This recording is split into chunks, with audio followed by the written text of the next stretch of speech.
To move the Windows 11 taskbar, go to the taskbar settings. In personalization, you'll click on the taskbar behaviors. Next, you can change the taskbar alignment to the left side from the center. This method cannot move the taskbar but moves its elements. To move the taskbar, press R on the keyboard and it'll open the Run tab. Here, search for regedit and click OK.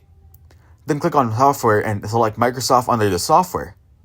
In Microsoft, select Windows and select the current version. Now click on Explorer and choose Stock Recs under Explorer. After that, click on Settings and make sure to export the file. To do so, right-click on the folder and click on Export. Save it as a backup and click on Settings. In the FE area, change 03 by clicking on Backspace. Now click on 01 and click on OK. Place your cursor on the right side of 03. Lastly, this change of number will change the placement of the taskbar. If you found this tutorial helpful, be sure to give this video a thumbs up and subscribe to our channel for more easy to follow tips and tricks.